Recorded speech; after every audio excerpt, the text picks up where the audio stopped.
ओम शांति। गरुड़ पुराण बनाम ब्रह्मा कुमारी ज्ञान।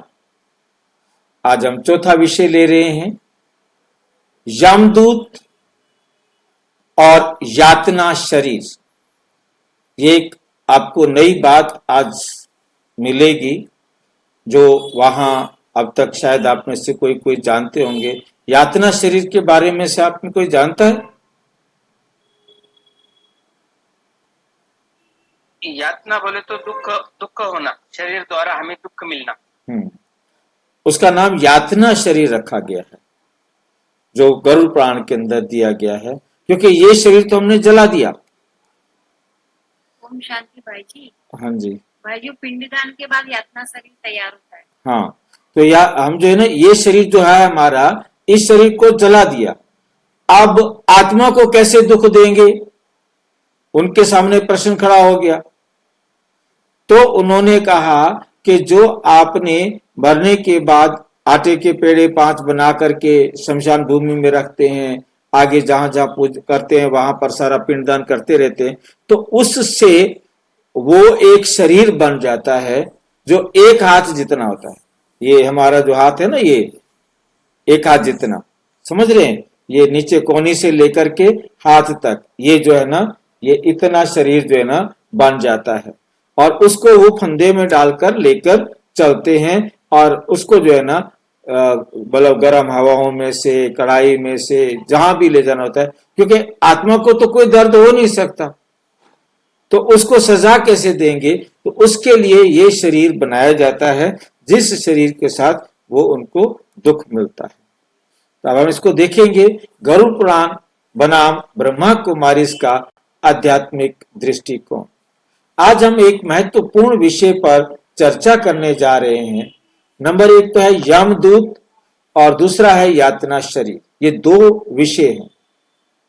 ये विषय हमारे धार्मिक ग्रंथों, विशेष रूप से गरुड़ पुराण में विस्तृत रूप से वर्णित है, परंतु ब्रह्मा कुमारी के आध्यात्मिक ज्ञान के अनुसार इसे प्रतीकात्मक रूप में समझा जाता है।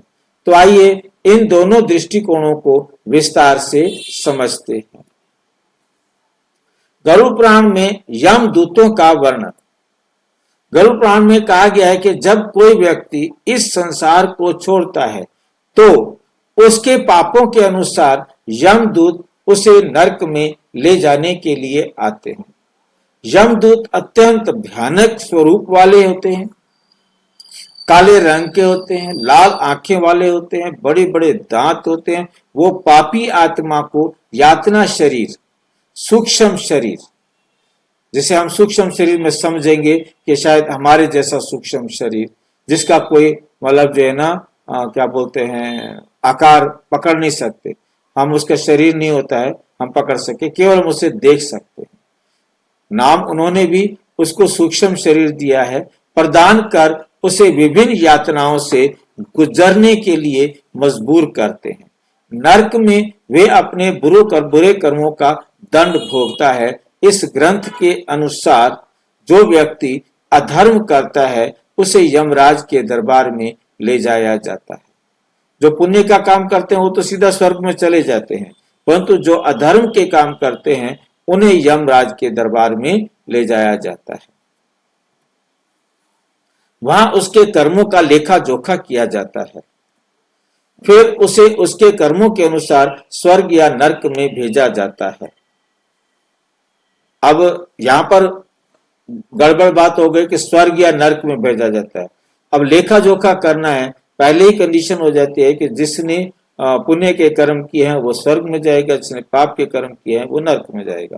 परंतु ये कुछ ऐसी आत्माएं जिनका नरक पाप कर्म भी किए हैं और पुण्य कर्म भी किए हैं, वो नरक में और स्वर्ग में दोनों में जाते हैं। तो उनको यमराज के दरबार में जाना होता है। यमराज कहें या धर्मराज कहें, ठीक है कि नहीं, जाते हैं। यमदूत पापियों को घसीटते हुए भयंकर यातनाओं से गुजरने के लिए ले जाते हैं। अब देखिए कि यमराज के दरबार में पहुंचे नहीं है, यमराज के दरबार में पहुंचने से पहले उनको सजा मिल रही है। ये भी सोचने वाली बात है।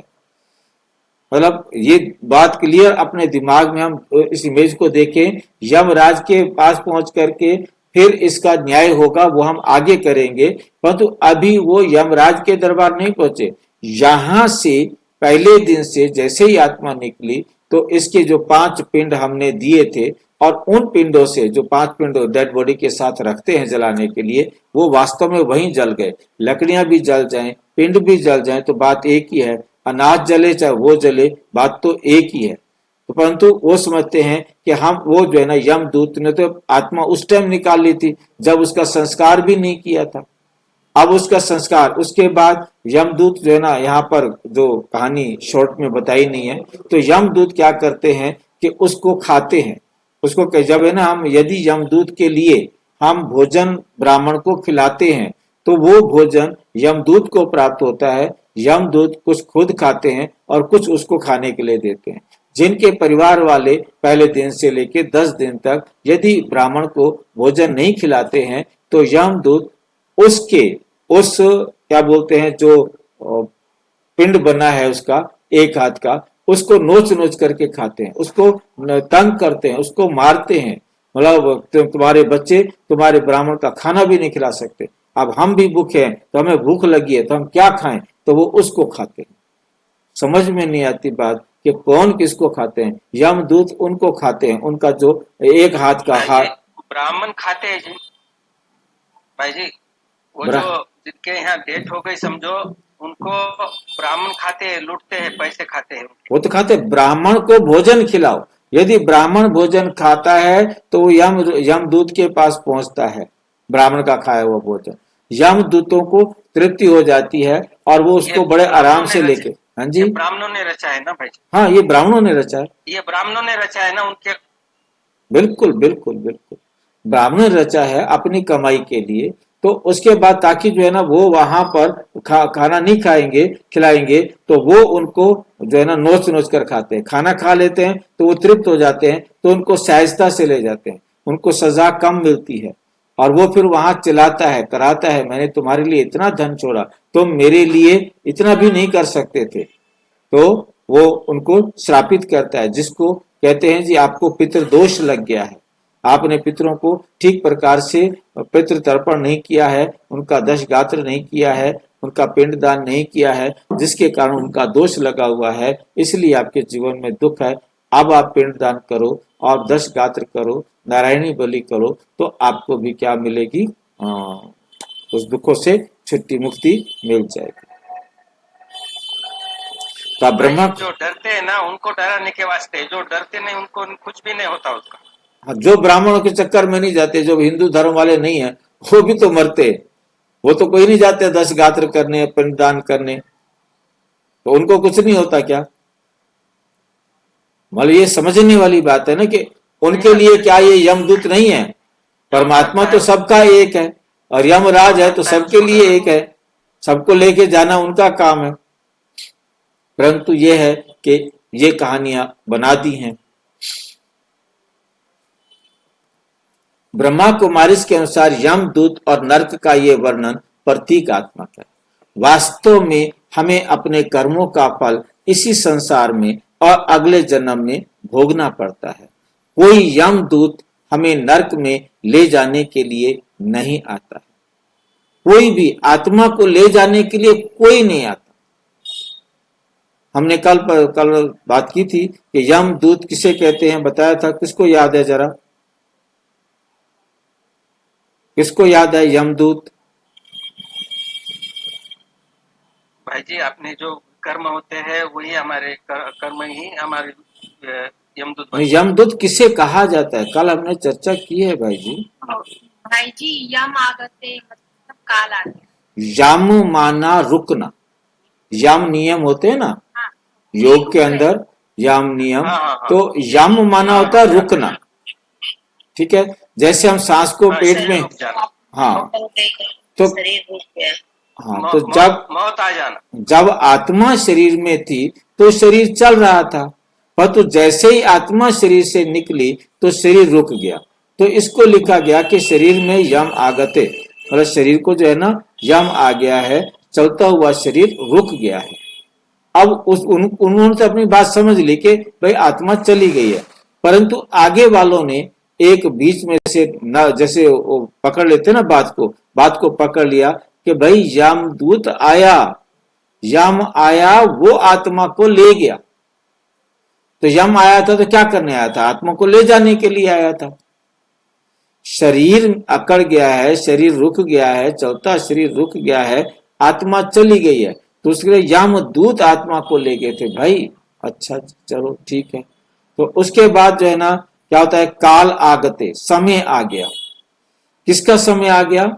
इसके लिए भी हमने किया था कि जैसे कोई भी घर के अंदर बुजुर्ग होता है, वो सवेरे उठते अनाउंसमेंट कर, भाई सवेरा हो गया, बस सबको अपना अपना ऑर्डर मिल गया कि जिसने गाय के लिए जाना है, पशुओं के लिए जाना है, पानी के लिए जाना है, किचन में जाना है, या सबके लिए चाय बनानी है, जो भी वहां के नियम है नाश्ते के लिए जो भी करना है, वो हर एक को एकदम ऑर्डर मिल गया, खड़े हो जाओ, अपने अपनी ड्यूटी पर लग जाओ।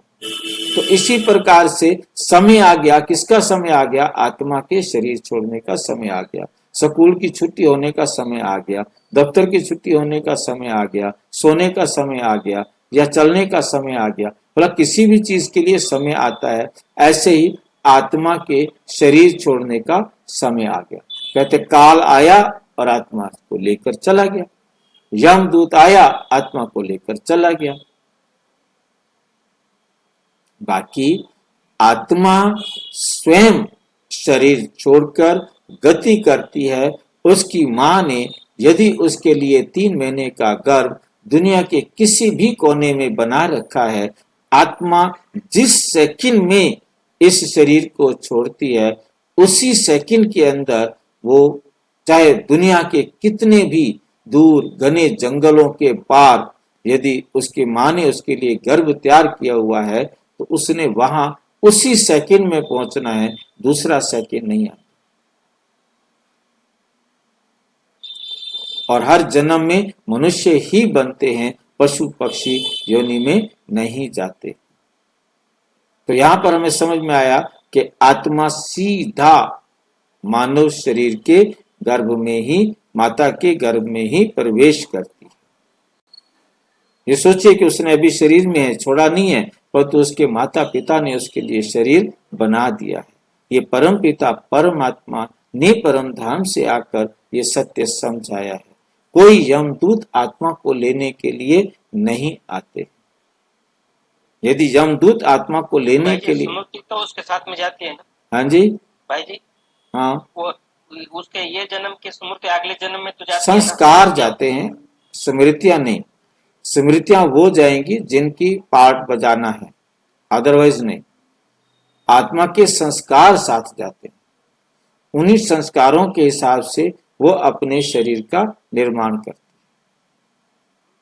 भाई जी, इस जन्म में समझो उसको मार लग के टंगड़ी टूट गया, समझो एक अंडी गोली लग गई, कुछ तो भी हुआ है, निशानी अगले जन्म के कुछ भी हुआ तो है, उसकी स्मृति तो जाती जो है। ड्रामा में उसका पार्ट है वो उसको याद आएगा, नहीं है तो नहीं याद आएगा।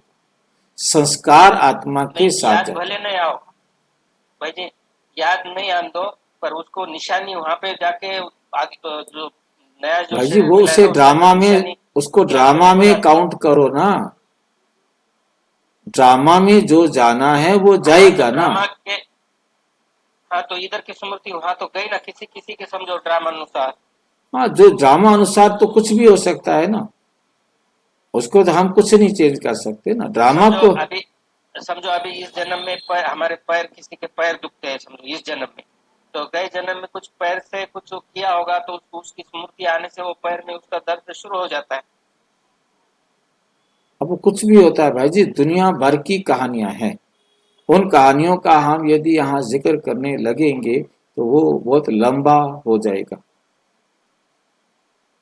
ड्रामा अनुसार जो भी सुख दुख की बातें याद भी होके जानी है, ताकि वो अगले जन्म में आकर के किसी को याद दिलाना है, कुछ करना है तो वो करेगा। पाठ नहीं है, संस्कार जाते हैं साथ, संस्कारों के अनुसार आत्मा जन्म लेती है। याद में और स्मृति में क्या फर्क है? हाजी, स्मृति और याद तो एक ही बात है, पर्यायवाची शब्द है। संस्कार अलग चीज है। संस्कार है कि उसका कार्मिक अकाउंट, उसने कार्मिक अकाउंट के हिसाब से अगला जन्म लेना है। अब कोई बात उसको वहां बतानी है तो उसको वो याद रहेगी। यदि उसने वहां कोई बात बतानी ही नहीं है तो उसे क्या क्या जरूरत है याद करने की? वो मर्ज हो जाएगा, वो इमर्ज ही नहीं होगी बात। कोई भी बात करनी है तो वो बात इमर्ज हो जाएगी पाठ के अनुसार, क्योंकि हर आत्मा में उसने परम धाम से आने के बाद वापिस परम धाम जाने तक जो भी कर्म करने हैं उनका फल यहीं पर ही बराबर करके जाना।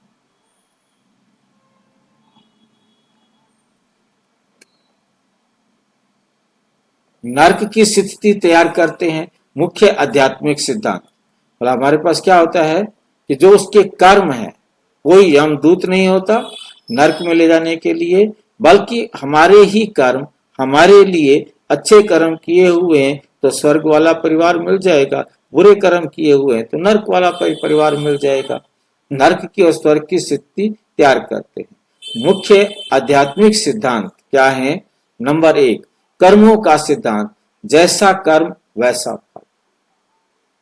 जैसे में हम यहाँ पर बहुत अच्छी तरह से याद रखना है, जिसको दिया है उसी से लेना है, जितना दिया है उतना लेना है। कम या अधिक नहीं हो सकता, ब्याज भी नहीं लगता, कटौती भी नहीं होती। उसी से लेना है जिसको दिया। हम अपने अच्छे और बुरे कर्मों का फल स्वयं सिद्ध प्रक्रिया के अनुसार भोगते हैं। स्वयं सिद्ध मतलब हमने खुद किए हुए हैं। जो सुख व दुख किसी भी आत्मा को दिया है वह अपना सुख व दुख देकर के ही जाएगी। कोई भी आत्मा परम धाम वापिस नहीं जा सकती जब तक उसका कार्मिक अकाउंट बराबर नहीं होता। हर आत्मा को अपना कार्मिक अकाउंट बराबर करके ही जाना है।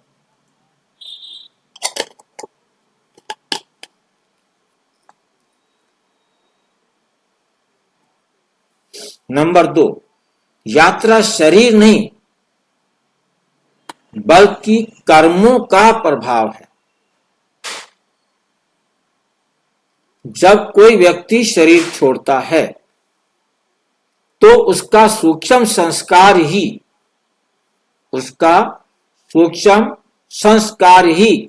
उसके अगले जन्मों का आधार बनते हैं। उसके जो संस्कार बने हुए हैं वो संस्कार आत्मा के साथ जाते हैं। आत्मा अपने उन संस्कारों के आधार से अपने नए शरीर का निर्माण मां के गर्भ में खुद करती है। ये भी बहुत अच्छी तरह समझने वाली बात है, क्योंकि माता पिता के हाथ में अपने बच्चे को जन्म देना नहीं है। माता पिता तो केवल और केवल भ्रूण तैयार करने का काम करते हैं। अब वो भ्रूण तैयार हो गया है। जब भ्रूण 3 महीने का लगभग हो जाता है तब आत्मा अपने पुराने शरीर को छोड़कर उसी सेकंड में उस गर्भ में प्रवेश करती है और माता पिता को महसूस होता है, मां को महसूस होता है कि आज मेरे पेट में कुछ हलचल हुई है।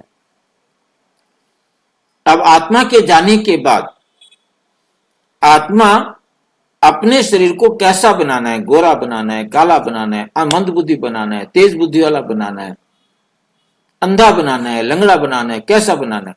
कोई मां नहीं चाहती मेरा बच्चा काला पैदा हो, गंदा पैदा हो। यदि मां को कहा जाए कि तुम उल्टी लटकी रहो तो तुम्हारा बच्चा बहुत अच्छा होगा तो उल्टा लटक जाएगी, परंतु बच्चे ने तो वही पैदा होना है जैसे उसके हिसाब किताब है। कोई माता पिता अपने आप को अच्छा या बुरा नहीं बना सकते। हर आत्मा अपने कार्मिक अकाउंट के हिसाब से या संस्कार के हिसाब से अपने शरीर की रचना करने के लिए मां के गर्भ से उन सब चीजों को लेती है जिससे उसने अपने शरीर को बनाना है। भाई जी, किसी किसी दवाखाने में ना डिलीवरी जो रूम होती है ना, वहाँ पे सुंदर सुंदर बच्चों के तस्वीर लगा देते, फोटो लगा देते कि ये फोटो देखने से ये बच्चा ऐसा अच्छा सुंदर गोरा निकलेगा बोल। फिर काला क्यों निकल आता है?